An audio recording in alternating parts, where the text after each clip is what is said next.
नमस्कार। आज चैत्र शुक्ल प्रतिपदा शके 1935 गुढीपाडवा सादर करत आहोत ठाणे वार्ता। सर्वप्रथम सर्वांना नववर्षाच्या हार्दिक शुभेच्छा। आता ठळक घडामोडी। नववर्षानिमित्त ठाण्याच्या विविध भागात नववर्ष स्वागत यात्रा। ठाण्यातील विविध कार्यक्रम आता ऑनलाईन। ठाणे वार्ताचा नवा उपक्रम आणि ठाणे वार्ताचं 19व्या वर्षात पदार्पण। या आणि इतर घडामोडी विस्तृतपणे पण काही क्षणातच। चैत्र शुक्ल प्रतिपदा अर्थात गुढीपाडवा आज सर्वत्र मोठ्या उत्साहात साजरा झाला।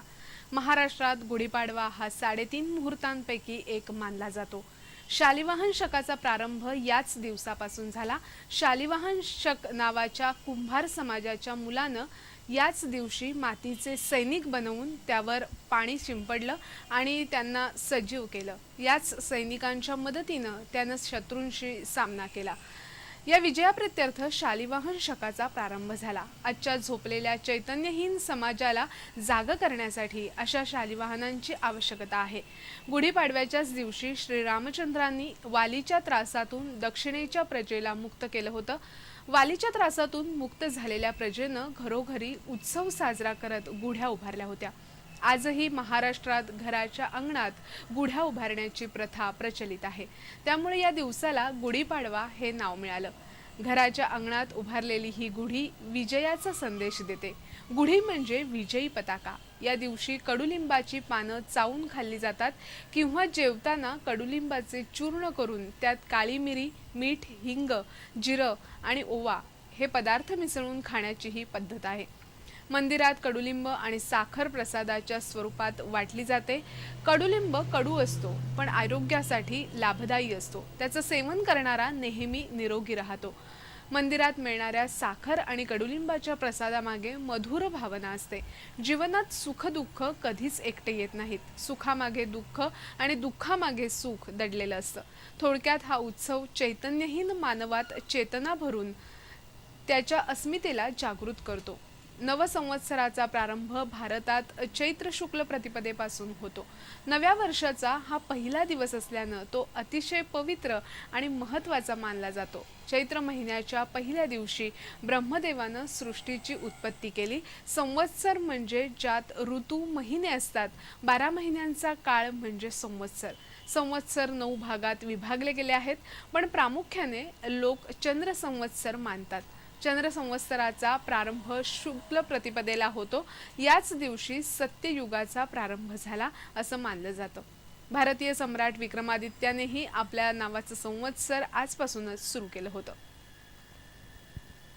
श्री कोपिनेश्वर सांस्कृतिक न्यासातर्फे नववर्षानिमित्त काढण्यात आलेल्या स्वागत यात्रेला आज काहीसा थंड प्रतिसाद मिळाला।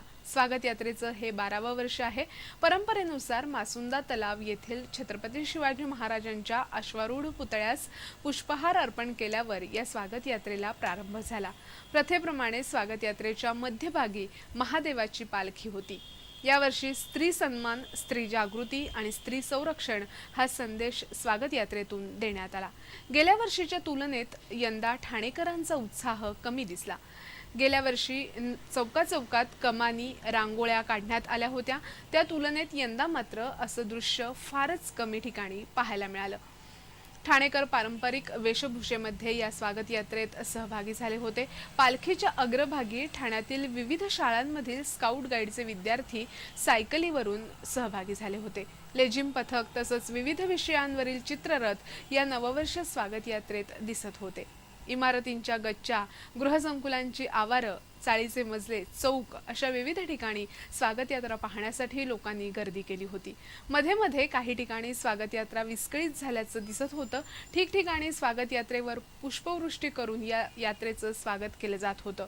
मावळ्यांच्या वेशातील घोडेस्वार, महिला, तरुण तसंच सहकुटुंब सहपरिवार असलेला यात्रेतील सहभाग यामुळे ही स्वागत यात्रा लक्षवेधी ठरली।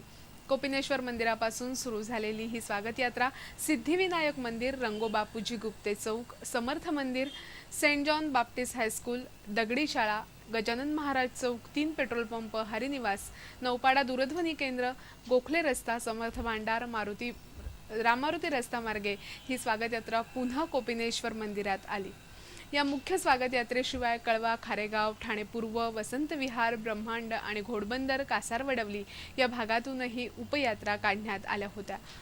यंदा दुष्काळासाठी मदत करण्याचं आवाहन कोपिनेश्वर न्यासानं केलं होतं। अनेकांनी या आवाहनाला प्रतिसाद देत दुष्काळग्रस्तांसाठी सढळ हस्ते मदत केली। ठाण्यामध्ये नववर्ष स्वागत यात्रेच्या निमित्तानं संस्कार भारतीतर्फे भव्य रांगोळी रेखाटण्यात आली। आर्य क्रीडा मंडळाच्या पटांगणावर महिला या विषयावर ही रांगोळी काढण्यात आली आहे। हे वर्ष महिला सक्षमीकरण, स्त्री सन्मान, स्त्री सुरक्षा या विषयावर साजरं करण्याचं ठरलं होतं। त्यानुसार हाच विषय घेऊन ही रांगोळी काढण्यात आली आहे। या रांगोळीमध्ये मध्यभागी संपूर्ण जगावर जिची सत्ता चालते त्या देवीचा मुखवटा असून बाजूला तिची शस्त्रे असं रेखाटण्यात आलंय। तर रांगोळीच्या इतर सर्व बाजूंनी महिलांनी केलेली प्रगती म्हणजे महिलांचा विविध क्षेत्रातील संचार दर्शवण्यात आलाय। आईने मुलीला जन्म दिल्यावर तिला चालायला बोलायला शिकवल्यावर शिक्षणानं प्रगती झाली आणि तिनं उंच भरारी घेतली हे रांगोळीतून दर्शवण्यात आले।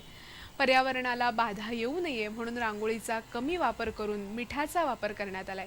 100 बाय 100 फुटाच्या या रांगोळीसाठी 1750 किलो मीठ, 750 किलो रंग तर 300 किलो रांगोळी वापरण्यात आली आहे। त्रिमितीचा आभास निर्माण करणारी ही रांगोळी काढण्यासाठी 40 कलाकार 12 तास काम करत होते।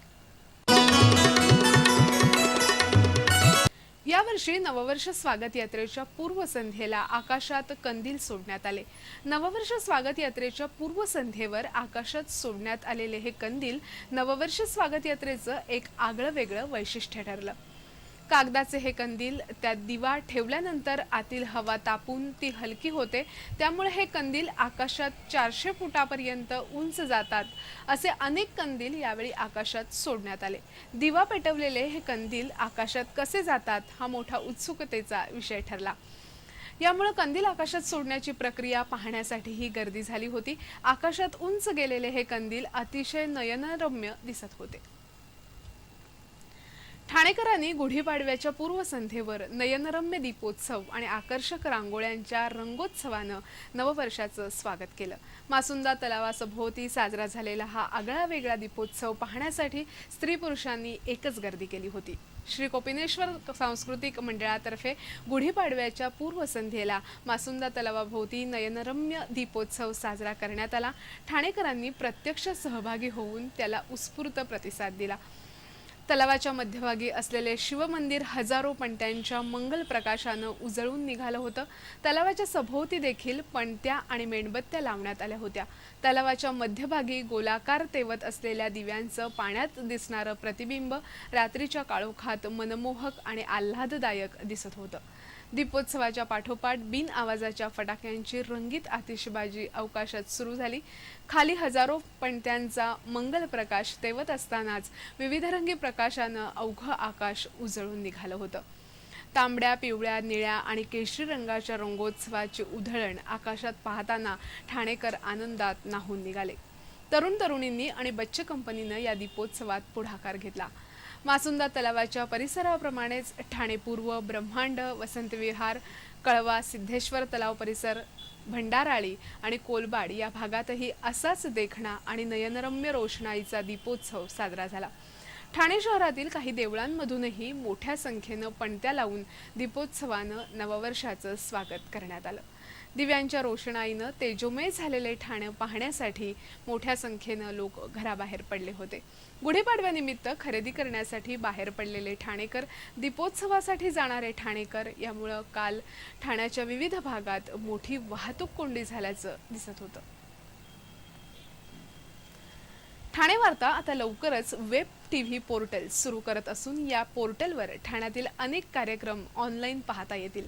ठाण्यामध्ये अनेक नवनवीन गोष्टींची सुरुवात ठाणे वार्तानं सर्वप्रथम केली। या वेब टीव्ही पोर्टलमुळे ठाण्यातले अनेक कार्यक्रम थेट ऑनलाईन प्रक्षेपित करता येणार आहेत। आपल्या घरातील लग्न, मुंज, मिरवणूक, सांस्कृतिक कार्यक्रम आपल्याला ऑनलाईन थेट आपल्या घरी बसून पाहता येतील। अगदी संगणकावरच नव्हे तर मोबाईलवरही ही सुविधा अनुभवता येणार आहे। मग मोबाईल ब्लॅकबेरी, आयफोन अथवा अँड्रॉइडवर चालणारा फोन असो, या सर्व फोनवर आपल्याला कधीही कुठेही आपल्या आवडत्या कार्यक्रमाचा आनंद लुटता येईल। आपला एखादा कार्यक्रम अगदी फेसबुकवर सुद्धा लाईव्ह करण्याची सुविधा ठाणे वार्ता उपलब्ध करून देणार आहे। येत्या काही दिवसात ठाणेकरांना ही सुविधा उपलब्ध होईल। गुढीपाडवा आज सर्वत्र मोठ्या उत्साहात साजरा होत असताना ठाण्यातील पोलिसांनीही गुढीपाडवा मोठ्या उत्साहात साजरा केला। अनेकदा सण उत्सव हे पोलिसांना आपल्या कुटुंबियांबरोबर साजरे करता येत नाहीत, पण आज पोलिसांनी याची कसर भरून काढत आपल्या विभागातील ज्येष्ठ नागरिकांना पुष्पगुच्छ देऊन नववर्षाच्या शुभेच्छा देत गुढीपाडवा साजरा केला। एप्रिल आणि मे महिना हे चोरांच्या दृष्टीने एक फायद्याचे महिने असतात, त्यामुळे या काळात बाहेरगावी जाताना काय काळजी घ्यावी याविषयी पोलिसांनी मार्गदर्शन केलं। ठाणे वार्ताला 18 वर्ष पूर्ण झाली असून ठाणे वार्तानं आज 19व्या वर्षात पदार्पण केले। दृकश्राव्य माध्यमात 18 वर्षाहून अधिक काळ पूर्ण करणारं ठाणे वार्ता हे ठाणे जिल्ह्यातलंच नव्हे तर राज्यातलं एकमेव दृकश्राव्य माध्यम आहे। गेल्या 18 वर्षापासून एखादं व्रत घेतल्याप्रमाणे ही चळवळ अव्याहतपणे सुरू आहे। आमच्या या यशामध्ये केबल चालक आणि जाहिरातदारांबरोबरच आमच्या प्रेक्षकांचा वाटाही तेवढाच मोठा आहे। केबल चालकांची साथ, जाहिरातदारांचा हात आणि प्रेक्षकांनी प्रत्येक वेळी थोपटलेली पाठ याच्या बळावरच आज आम्ही ही मजल मारू शकलो। त्यामुळेच गेल्या 18 वर्षात समाजातील राजकीय, सामाजिक अशा विविध घटकांमधील प्रत्येक घडामोडींचं आणि घटनांचं साक्षीदार होण्याचं भाग्य ठाणे वार्ताला लाभलंय। तटस्थ राहून समाजात घडणाऱ्या घटनांचं वस्तुनिष्ठ सादरीकरण करण्याचा सुरुवातीपासूनच उचललेला विडा गेली 18 वर्ष अखंडितपणे सुरू आहे। आमच्या आजच्या या वाटचालीत प्रत्यक्ष अप्रत्यक्षपणे सहकार्य करणाऱ्या सर्वांचे ठाणे वार्ता परिवारातर्फे पुन्हा एकदा शतशः हार्दिक आभार।